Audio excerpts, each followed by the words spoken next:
The Vanishing House by Bernard Capes.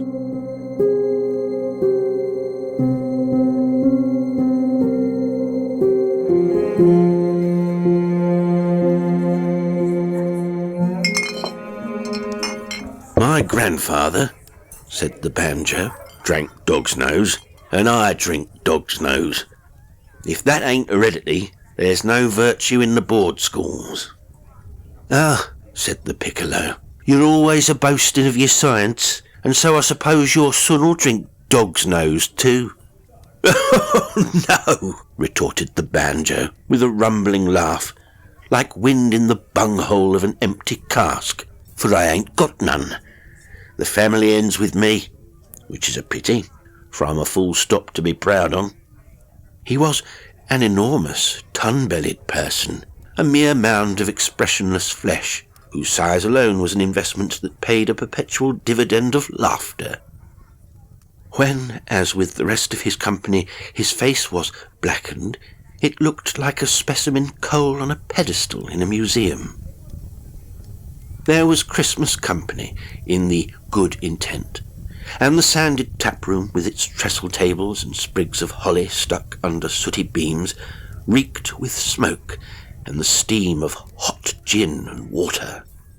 "How much could you put down of a night, Jack?" said a little grinning man by the door.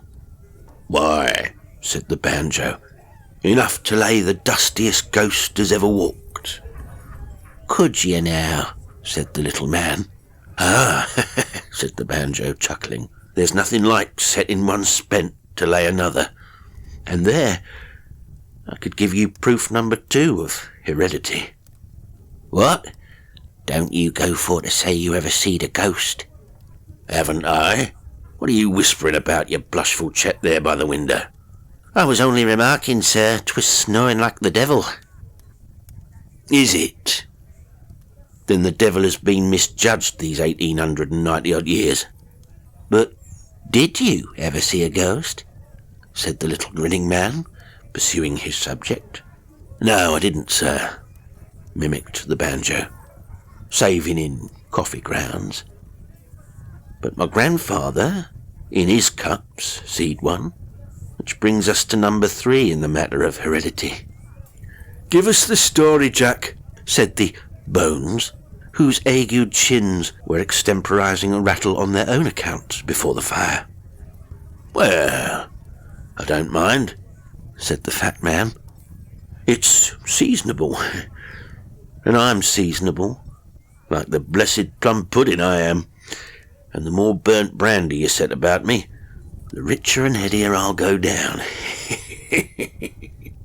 "You'd be a jolly old pudding to digest," said the piccolo. "You blow your aggravation into your pipe, and sealing wax the stops," said his friend. He drew critically at his churchwarden a moment or so, leaned forward, emptied his glass into his capacious receptacles, and, giving his stomach a shift, as if to accommodate it to its new burden, proceeded as follows. "Music and malt is my natural inheritance. My grandfather blew his dog's nose and drank his clarinet like an artist. And my father—" "What did you say your grandfather did?" asked the piccolo. "He played the clarinet." "You said he blew his dog's nose." "Don't be an ass, Fred," said the banjo, aggrieved. "How the blazes could a man blow his dog's nose? Unless he muzzled it with a handkerchief and then twisted its tail. He played the clarinet, I say. And my father played the musical glasses, which was a form of harmony particularly genial to him. All amongst us, we've piped out a good long century." "Ah, we have. For all I look sich a babby, bursting on sops and spoon meat." "What?" said the little man by the door. "You don't include them cocktaxes in your experience?" "My grandfather wore 'em, sir. He wore a play-acting coat, too, and buckles to his shoes, when he'd got any. And he and a friend or two made a permanency of weights, only they called 'em according to the season, and got their profit going from house to house, principally in the country, and discoursing music at the low rate of whatever they could get for it. "Ain't you coming to the ghost, Jack?" said the little man hungrily. "All in course, sir. Well, gentlemen, it was hard times pretty often with my grandfather and his friends, as you may suppose, and never so much as when they had to trudge it across country with the nor'easter buzzing in their teeth and the snow piled on their cocked hats like lemon sponge on entry dishes. The rewards, I've heard him say, for he lived to be 90 nevertheless, was poor compensation for the drifts and the influenza and the broken chilblains.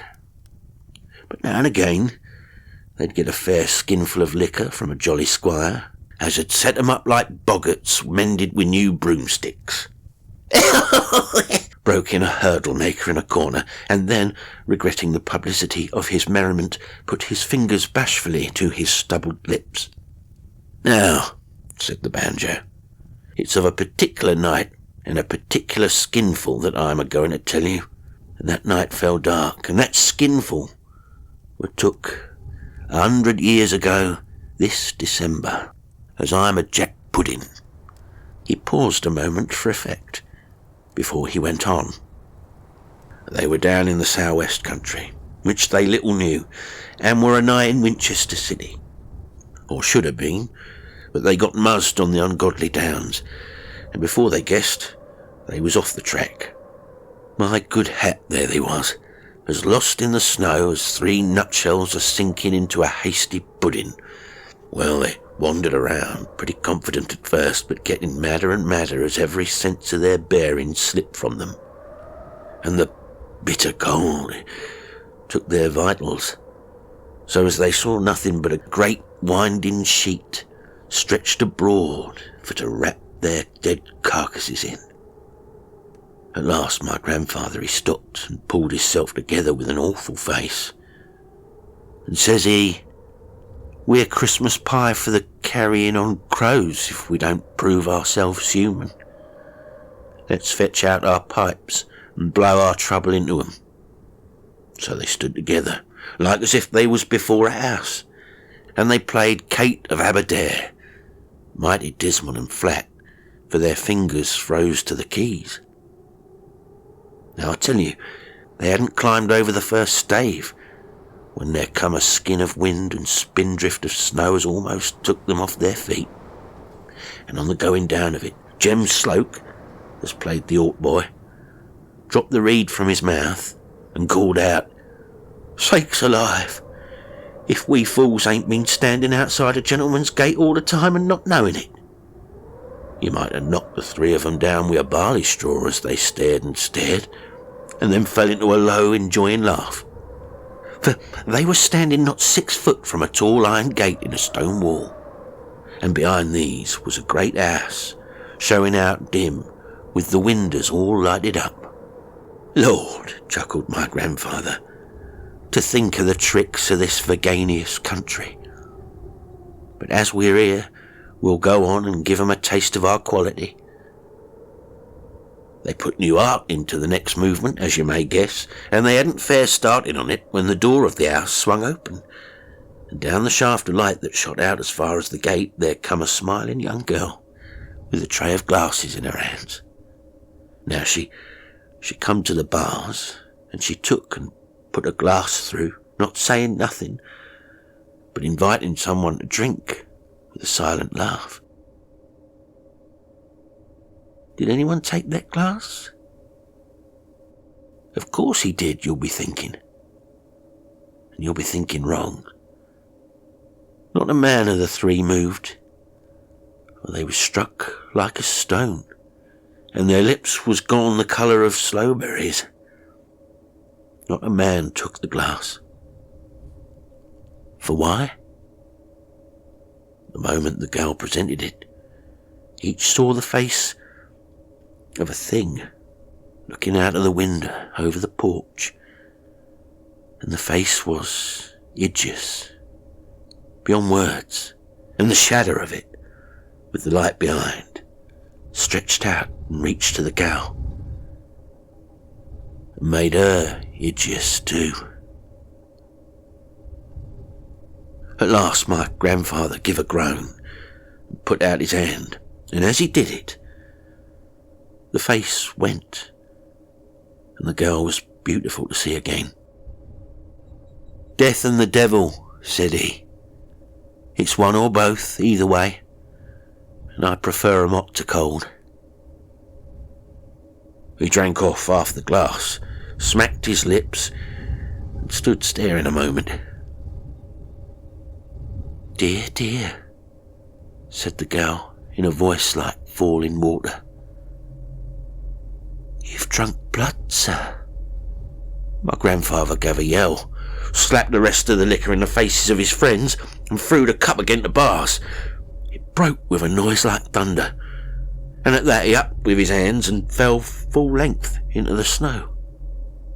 There was a pause. The little man by the door was twisting nervously in his chair. "He came to. Of course he came to," said he at length.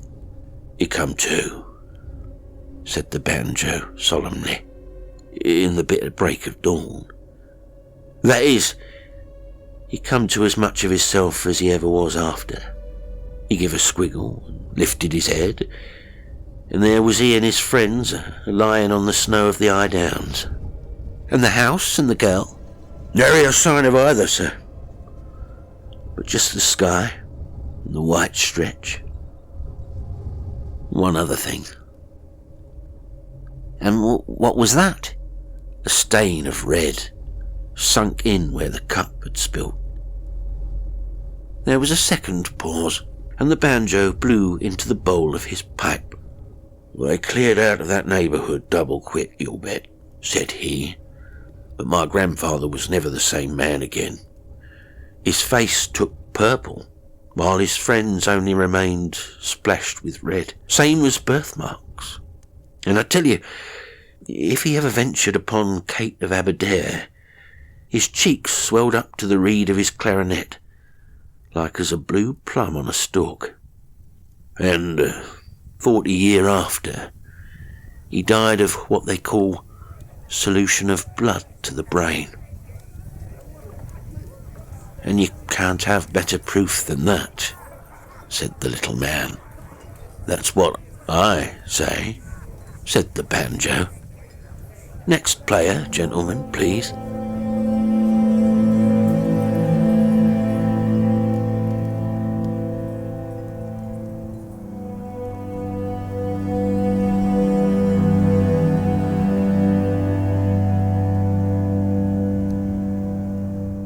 On the Northern Ice by Elia Wilkinson Peattie.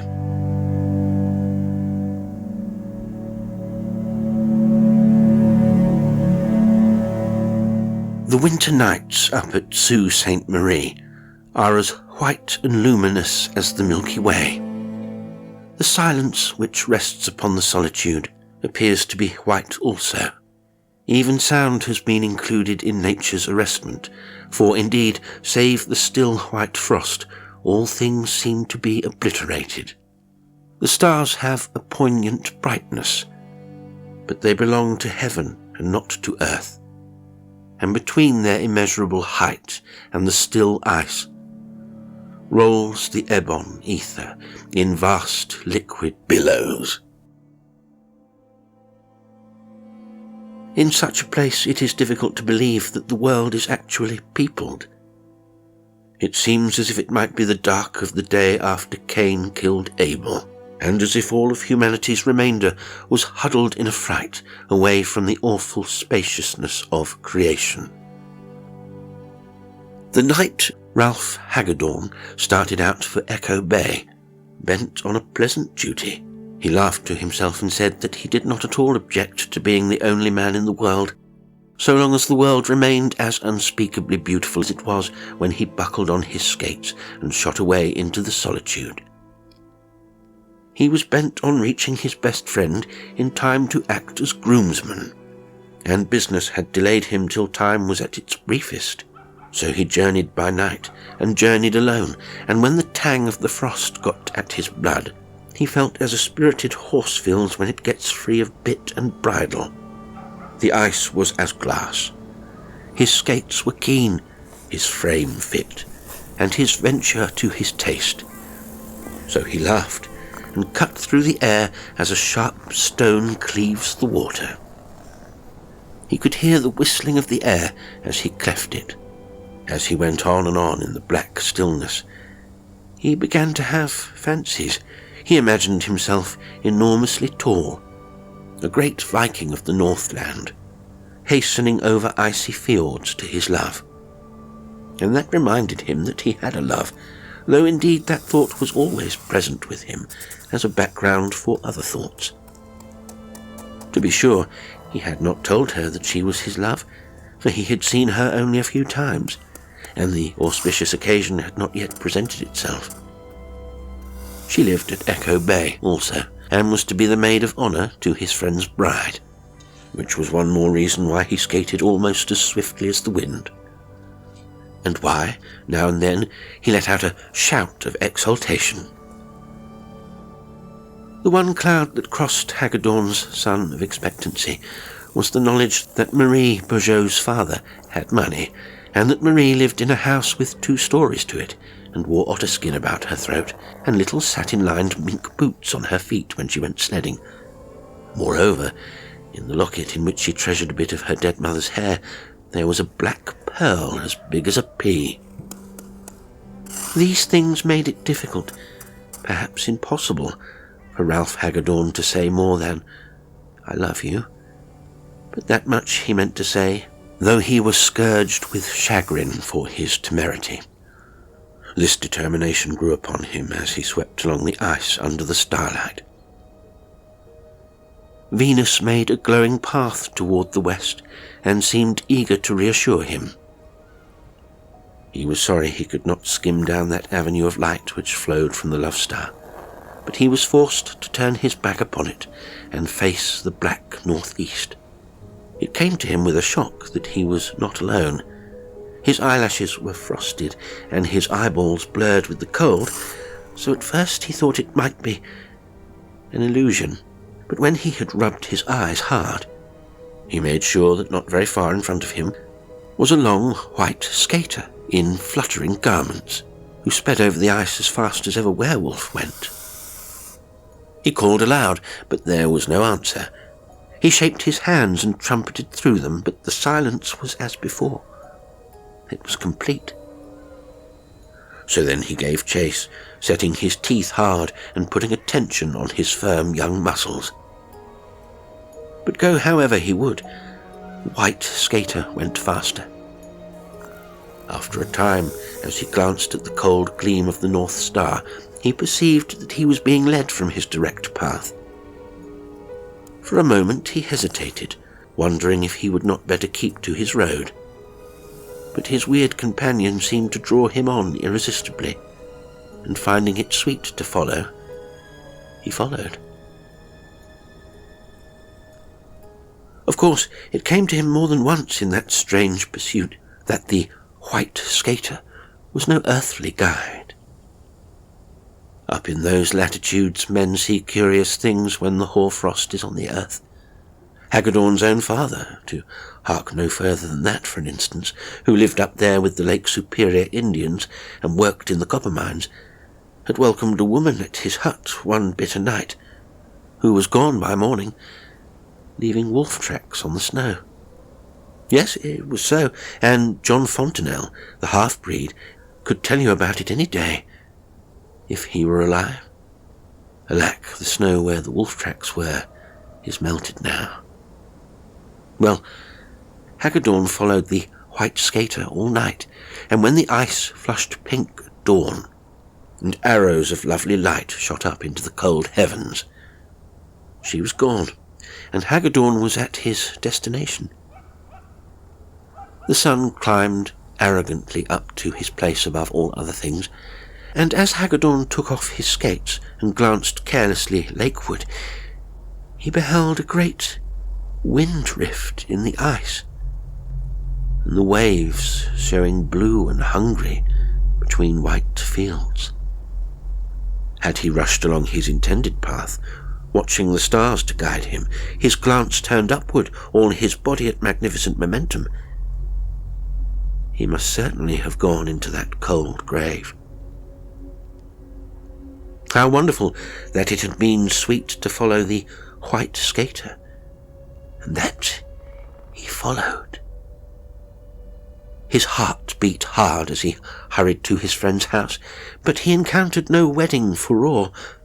His friend met him as men meet in houses of mourning.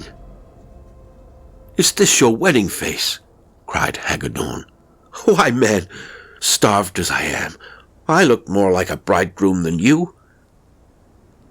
"There's no wedding today." "No wedding?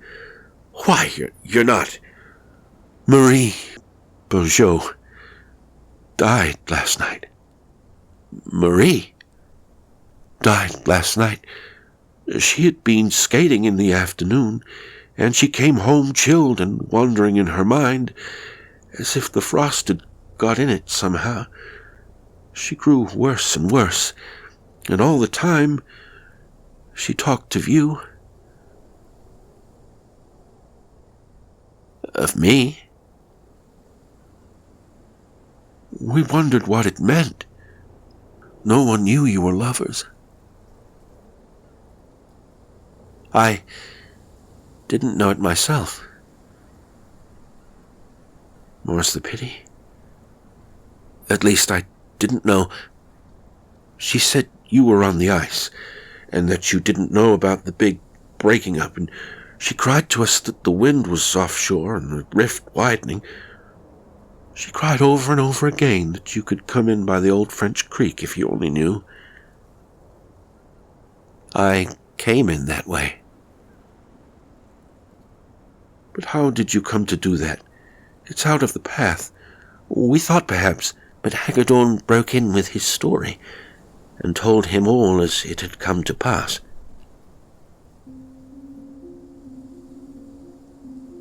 That day they watched beside the maiden, who lay with tapers at her head and at her feet, and in the little church the bride who might have been at her wedding said prayers for her friend. They buried Marie Beaujeu in her bridesmaid white, and Hagedorn was before the altar with her, as he had intended from the first. Then at midnight the lovers who were to wed whispered their vows in the gloom of the cold church, and walked together through the snow to lay their bridal wreaths upon a grave. 3 nights later, Hagedorn skated back again to his home. They wanted him to go by sunlight, but he had his way, and went when Venus made her bright path on the ice. The truth was, he had hoped for the companionship of the white skater, but he did not have it. His only companion was the wind. The only voice he heard was the baying of a wolf on the north shore. The world was as empty and as white as if God had just created it, and the sun had not yet coloured, nor man defiled it.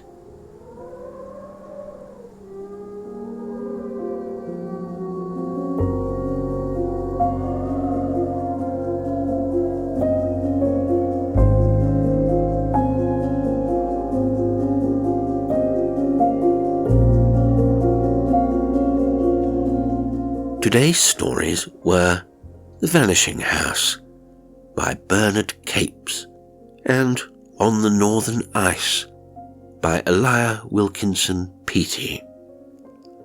They were read by me, Jasper L'Estrange.